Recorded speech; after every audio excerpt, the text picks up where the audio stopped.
Welcome to the RC Motorsport Europe podcast.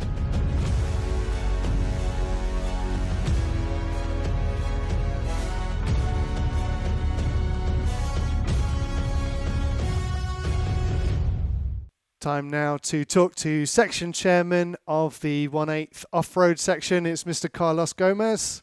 Carlos, how are you today? Hi, thanks. I'm okay. Thank you for calling. And I love to be here to help you on whatever you may need about 1/8 Buggy. Yeah, I mean, Perfect. It's AGM time, and I think one of the big problems is a lot of people just ignore the AGM, and then when it comes round to racing season, they just complain about how the rules have changed. Yeah. And so it's really important that we get people to know, well, there's still time to vote, or talk to their federation about their opinions, and you know, get more people involved rather than just moaning. Yeah, that's it. We're going to be in Alicante this time, so hopefully it's going to be a good weather. And I think the AGM will be crowded. I don't know how many, in terms of numbers of member countries, maybe there are the usual ones and not everyone, but probably some delegations, probably the Nordic ones, will be quite more populated in terms of compared to being in the center of Europe or compared to be on sunny Alicante. Yes, absolutely. A fantastic destination for the AGM.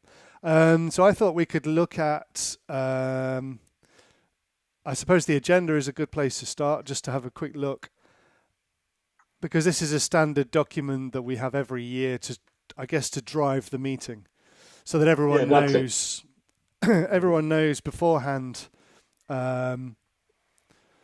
what is going to be discussed.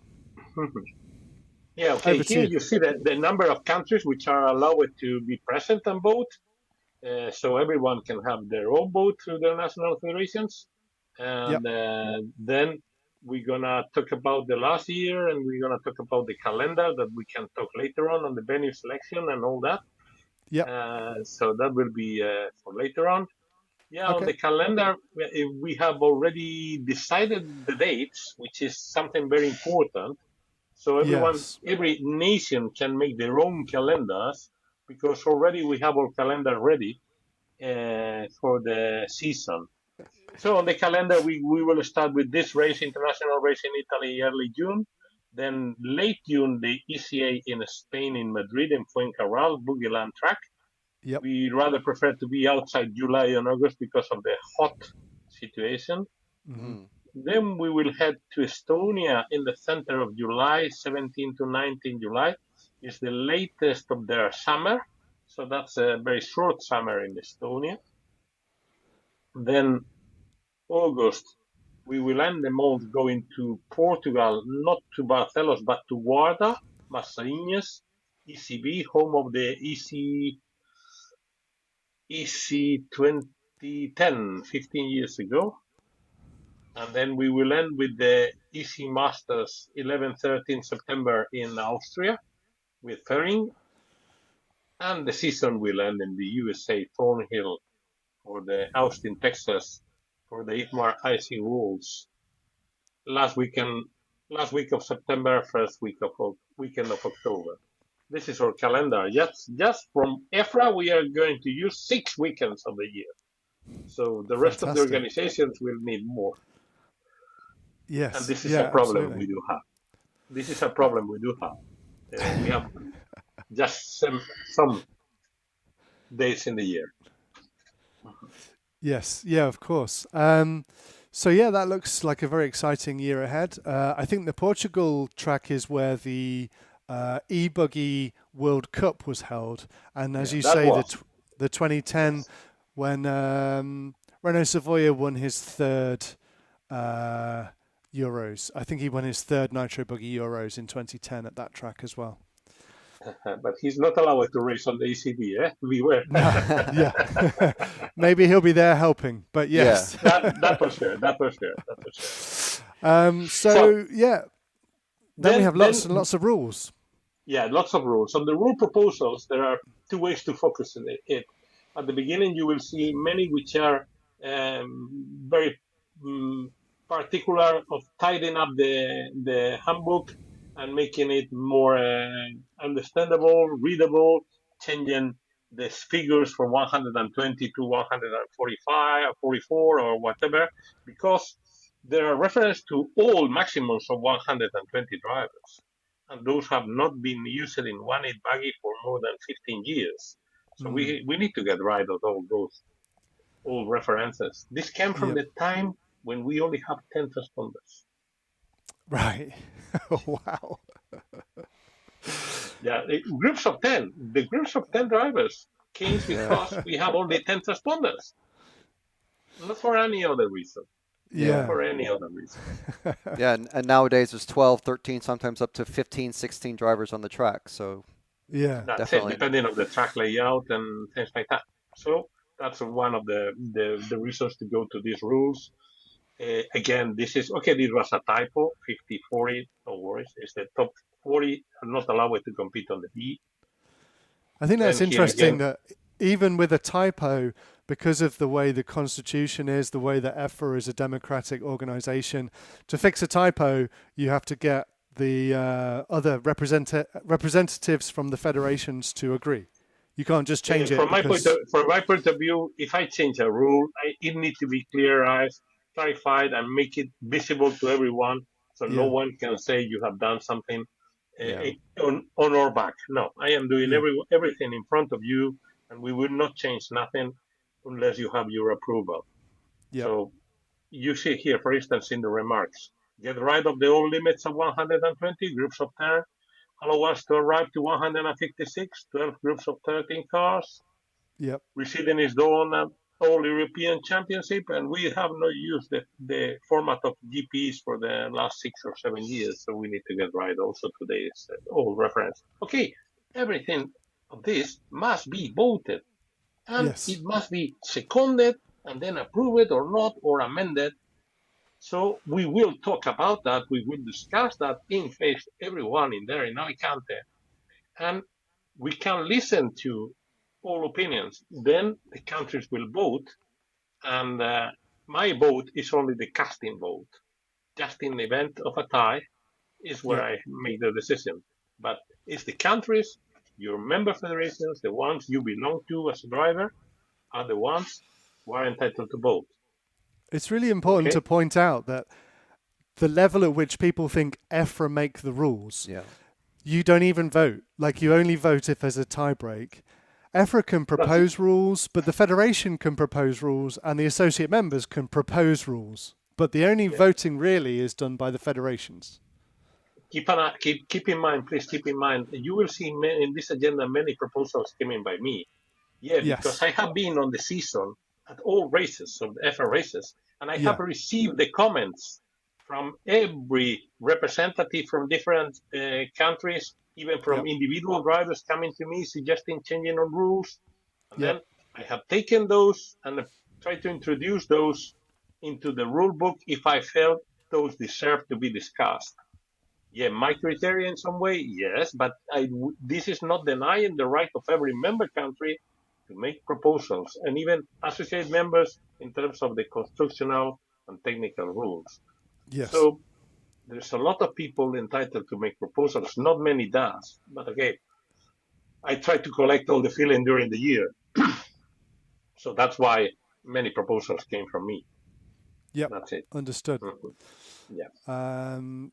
So I mean, there's many rules and changes that are proposed here. Are there any key ones that we should look at or be aware of? No. For instance, this one you can leave it. It is just nothing important here. Go ahead. Wait a second, page 8, because I can go page 8. And let me see. I'm gonna go page by page. Here. At the beginning of the page 9, there's a proposal. The practice of the practice we are proposing that the practice of the semifinalists will be before the quarterfinals, not after. So they will have more preparation time after their practice. Okay. Right. That's a change. Then the right of the TQ driver to practice will not interfere with the right of the others to choose their positions. And that's it. And then we are trying to introduce the more number of junior finals as possible. We are not so super keen on the over 40s, but on the juniors, which are the future. Over 40s are like me. We are the past. Then another proposal is the LTQ going from 15 minutes to 10 minutes. This is going to be a very, very thrilling one. 10 minutes means you can try to run on a single deposit. Okay, then this LTQ on 10 minutes, I don't know if it will pass or not. I don't know. It's democracy. So I don't know if the proposal going to succeed. But, you know, we will see a lot of people. If it passes, we will see a lot of drivers trying to avoid entering into the pit lane, like 10 seconds difference or 10 seconds. So risky business, risky cars dying on the last lap when you are on the lead, things like that. Jesus Christ, drama. Then I'm following the agenda. Yeah. Mm-hmm.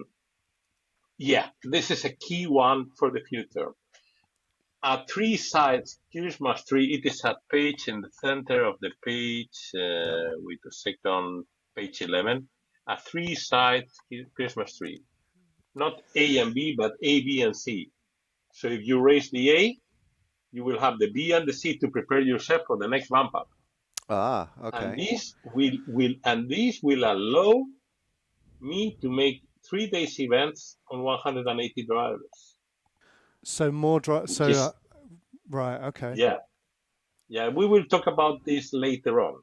We will talk about this for sure later on. But this can be a revolution. This can be a revolution because then you have more preparation time, and then you have easier for everyone to bump up, everything like that. We will see. How many drivers usually are on the waiting list for a Euros event?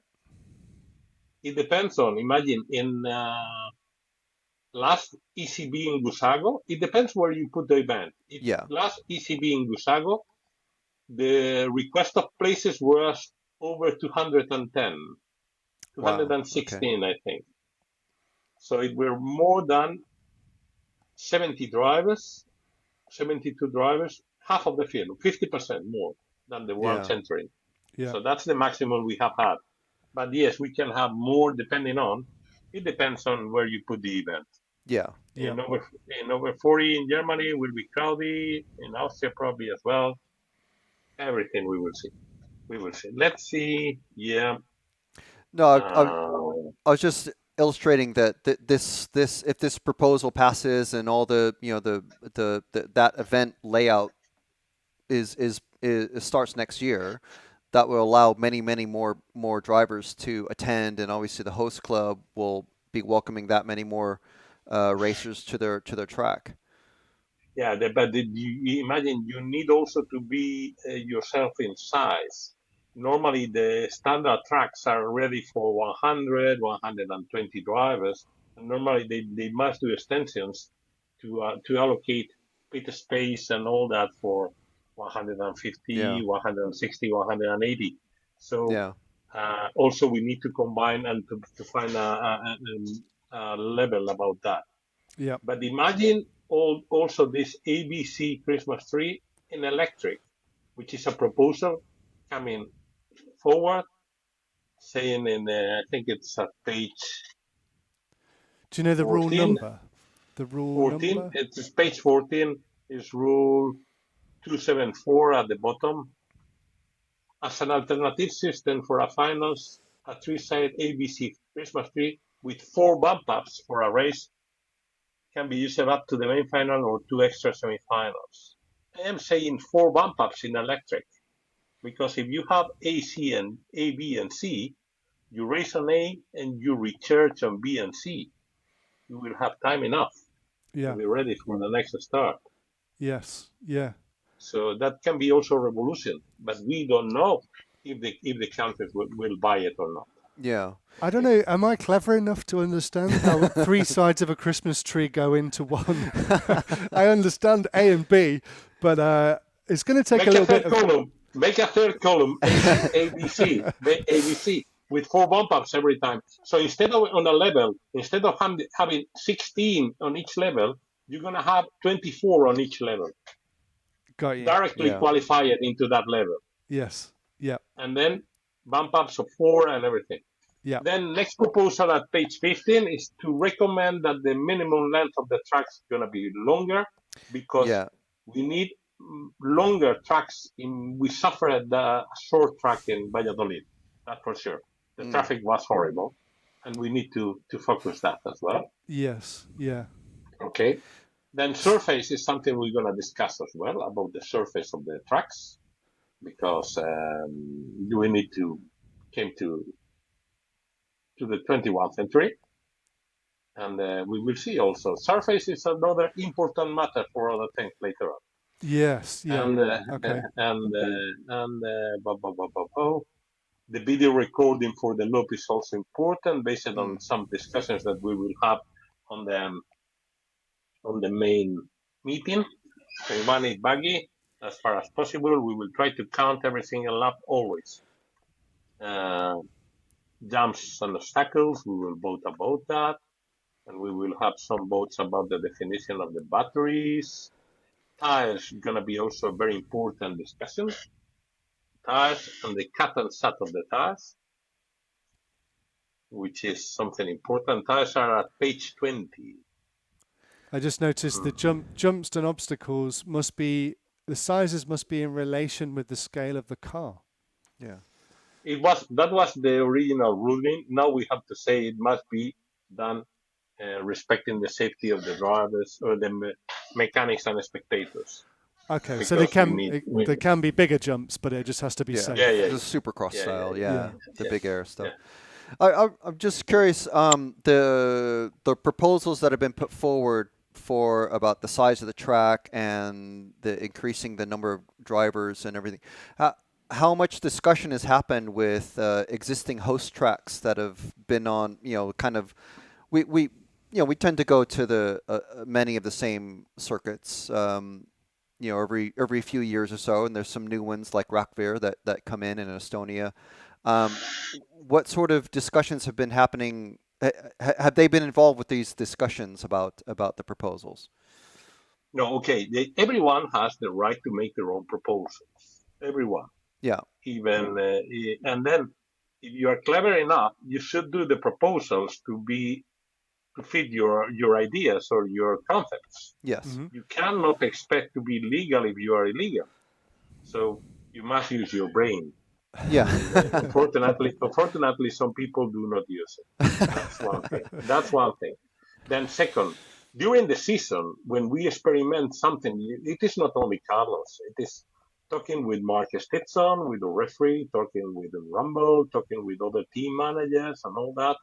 And being trackside, for instance, in Valladolid, and seeing that 12 cars on a track with less than 30 seconds means that you have to overtake Jesus Christ the whole time. The traffic was horrible. Yeah. And for the referees, it was horrible as well. So at the end, this is something when we are on a dinner after a long day, we say, hey, Carlos, please make the tracks longer. Because we need this. Because, for instance, I think now Valladolid has become an excellent track for 110, but for one in Buggy is small. Yeah, That's it. Yeah. That's it. Yeah, the actual track in Valladolid. The good thing is Valladolid going to have a second track. Right. At the same venue. Fantastic. A new track. A bigger one, a super. Yeah. So they will have two tracks on the same venue. Yeah, I'm just curious, like how are these existing clubs that have smaller tracks, are they aware that they might be asked to increase the size of their, not just their track, but their car park, their toilet facilities, all that stuff? That's coming years. When we said, for instance, on the three days events that we're going to increase from 144 to 156, this is one level, which is only putting 12 people more, and then to go to 180 is a different thing. But the rule says normally it's 144 for the 3 days events. And if we make an ABC, for instance, it will be more comfortable for everyone. And most probably we will be end the day by 3:30, the last day, instead of ending by 6:30. Yep. For instance. So everyone will be able to come back home earlier. But we will talk about the days of the events later on. Okay. Yeah. Because it's another good question. Then, so the tire thing will be important, very important. It's very technical as well.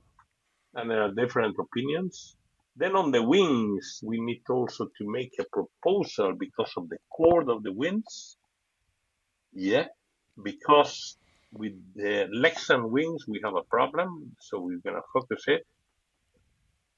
And then we have a spelling on what is a wishbone and what is an arm on a car, which is Jesus Christ, super technical. A wishbone is a lower arm, seems to be. And then, some nitro things, which is not very important. Then the engine electric dimensions, uniform rules all over the world, which is excellent. But we need to approve it. If we don't approve it, we will not have any uniform rules. And then the battery thing that will be very important. Why that? Because we need to include the EFRA procedures we have applied on the last electric, or the very first electric Wolves 8 Buggy, where if you are, there's a chart which says if you are over the voltage, you are allowed to discharge or not. Or if you are over certain voltage, you are disqualified and everything like that. Of the here, all this red, which is here, it belongs to the EFRA rules exactly. It appears on charts and everything. Actually, this tool does not allow to portray those charts, but it is like the EFRA rules existed. And then I will be up for election, and we will talk about the new window for battery homologation, very, very important. And a new rule for muffler registration. That I can recall, I will find out. There will be, there is something about the muffler registration. Yeah, there is.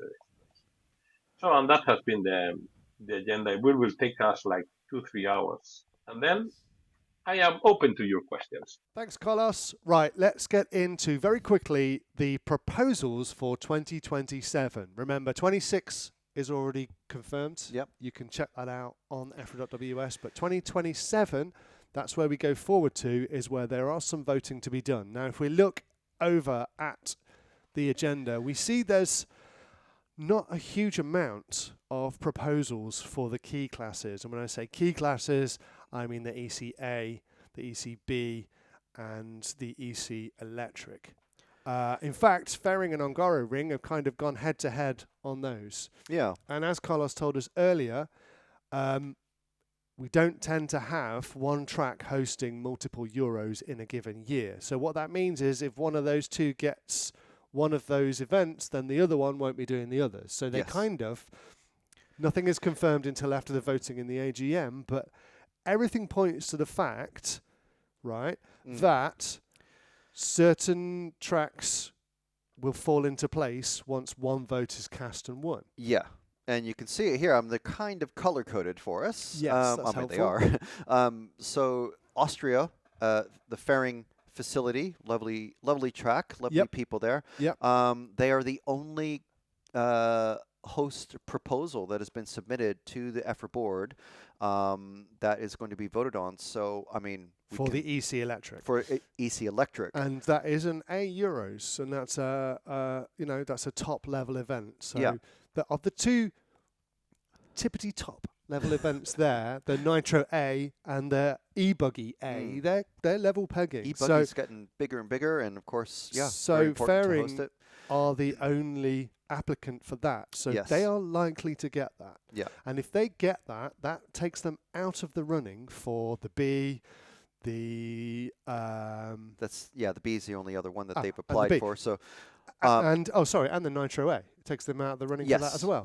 So then that would mean that the Ongaro Ring is the only one in for the Nitro A. Yes. So if this all happens, and of course nothing is final until after the AGM, lots of things can happen, but it would suggest a shoe-in for electric, e-buggy is fairing. A shoe-in, therefore, after that is Hungaroring. Yep.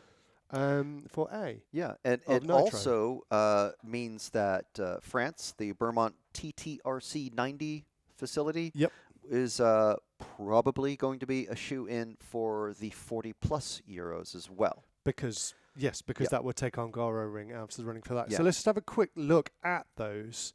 Because if you look on EFRA.ws at the package 2 information, you see all the proposals there for all the events in 2027. And as you can see, 2 tracks in for the ECA Nitro Buggy and the e-buggy just fairing. So fairing, they haven't submitted a particularly exciting report, stage 1 report, which is the proposal. So what we'll do is just have a very quick look at their track in action when we visited there, as we have done many times over the years. But this is 2012. So it's been, it's been, over a decade, over a dozen years since we were first there. Yes. So the track has changed quite a bit. Absolutely, and I think that year or the year before we were there doing 10th Buggy. The first time I went there was for large scale, so this is possibly the most flexible off-road track in Europe. Yeah. Hosting 3 different scales all on one track. Some very famous wins and challenges coming down this that rhythm section there. Remember the Jorn Neumann Ronefalk pass? Yep, indeed, and look at this fantastic battle there down the straight. Is that Bloomers in the blue and white, I believe, as well? Robert Batio. Or is it Savoy? You get the idea. A few liveries have changed over the years. One livery that hasn't changed a great deal is that's Savoy in the Kyosho back in the day. Still running it too. Very strong. Very cool. But yeah, there's the as we tend to call it, the patio section, that paving slab section. Yep. But the basic major components of the track are still there, but they've moved entry points here and there. Yep. The big jump just here is now a very large tabletop.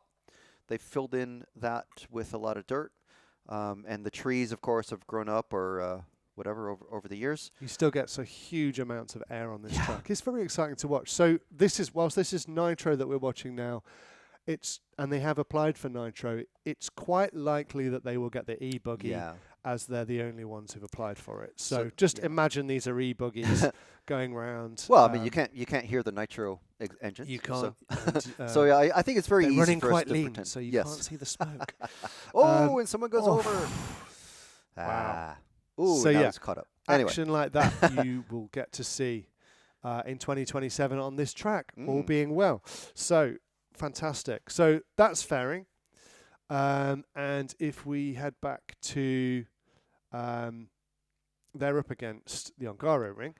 So the Hungaroring in Sochile have also hosted the event quite a few times. And I don't know if it is the tracks that host it the most often seem to put in the least effort in the section reports and the proposals. I guess it's because they've done all the work. We know what we're going to get, so they're just like, do you want to come again? So with that in mind, we can have a brief look at the track in Sochile. So this, as we say... last year's A Euros. Yeah, and a fantastic event it was as well. I will say I was quite surprised that they've gone in for this, because this track is named after the Ongaro family and the Ongaro ring. Davide Ongaro, 3-time world champion, one of the most successful nitro buggy racers in the world ever. But as Nick will always tell you, he's never won a Euros in this class. So, and he never seems to do very well, or at least he often struggles on his home track. Yeah, he doesn't finish on the top spot. I mean, he doesn't finish the race usually. Well, there is that. He actually doesn't. I think that's was that actually him hitting a pole there? I think maybe. Yeah. Yeah. Or no, he flames out in this one, doesn't he? It all goes wrong for him. Yeah. But anyway, it's coming back to Ongaro Ring. I think it seems quite likely that it will come back. If e-buggy goes to fairing, then this is where the nitro buggies will be racing for the ECA in 2027. And very fantastic that will be, especially for Mr. Juan Carlos Canas, who had this twice and then handed it over to David Ronefalk. So let's see who gets it in 26 and then 27. Could be a different picture all over again, but yes. There we go. There's Kolos. So that is the Ongaro ring. What else do we have to look at in terms of upcoming proposed events? We got Girona, haven't we? That's kind of the next on the list. If we're looking down, that's they're the two who have proposed for the two premier events. Then we go to the ECB. Yep. Ferring have also proposed for that, but it seems very unlikely they'll get it, being as they'll have the other one. So then we have Girona. Yeah. Girona La Masia is another name we hear for this one. And this, I don't think we've been to this one yet, have we? As an EC event. Yeah, there's a lot of talk about how cool this track is, though. Yeah.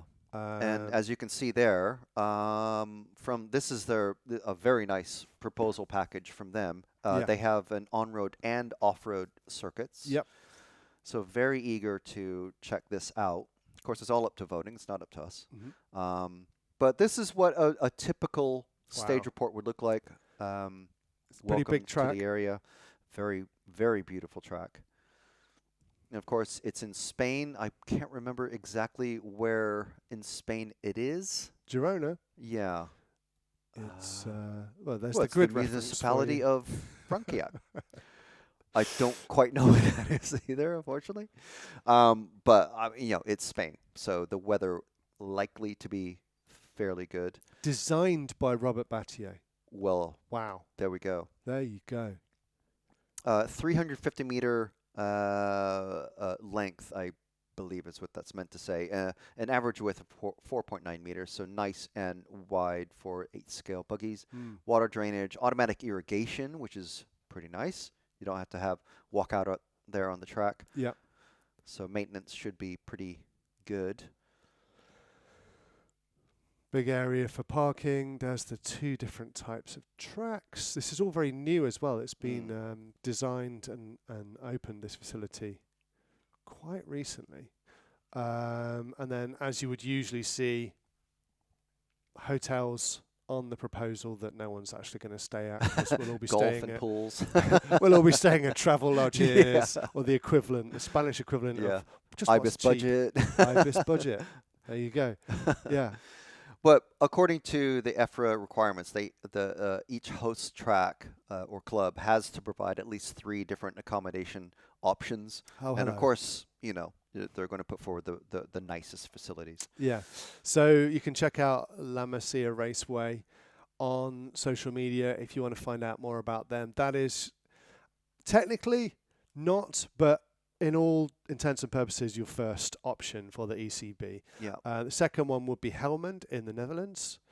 And they have... There's another one that we're not intimately familiar with. Yeah, which is good because we need to see more new tracks.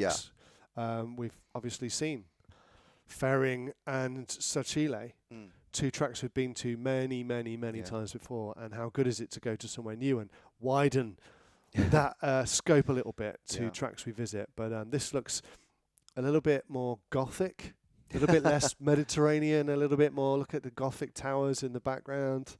The Helmond 2027 Vision. And this is Mach 1. It's a fantastic logo. And again, you can read through all this. They do a couple of different classes. Go to EFRA.ws, look for the package of information too for the AGM, and you can download this and read it at your leisure. You even get in touch with the organisers. I believe they do have track maps as we go further down in the proposal. But yes, this is it's just after this bit. This is the first track map. There you go. So this is specifically for 1/8 electric and nitro. So it's quite promising, and it looks. Yeah, very looks cool. like there could be some challenging bits there, especially at the end of the straight. Almost a hairpin. And it looks like they have a 10th buggy track as well. Yep. So this is the overall facility with a large paddock and like you say, 2 tracks. And there's the location. So be sure to check out that as your second option for the B Euros. Rack Fair is the next option. Yeah, and we're already going there for 2026. Yes, so we'll know a lot more about Rack Fair, Yeah. but there's been quite a bit of hype already. Yeah. Because they've been hosting events. As soon as I find it, it's always the last one There you it click is. on. Yeah, here it is. Now, last year we were provided a personal tour by video, anyway. Yes. By David Ronafalk. He was showing us around, and here's our mate Pavel, Yeah, who from Race actually Stars. designed it. And there's a good look at it. You could see the off-camber sections are the corners that are circled.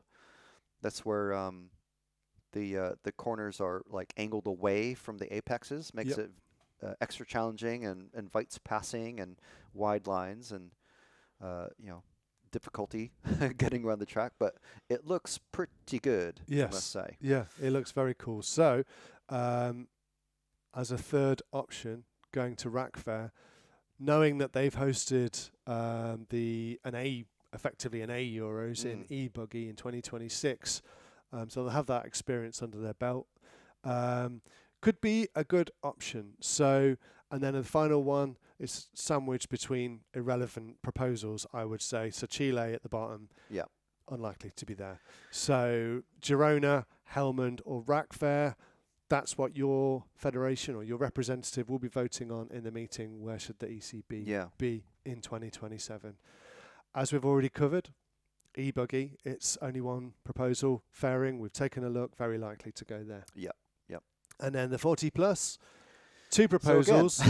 So Chile, very unlikely to go there. Yeah. So then we have Beaumont in France. Should we take a quick look at that? And again, I think because we don't know much about it, they've at least made the effort to do a section report.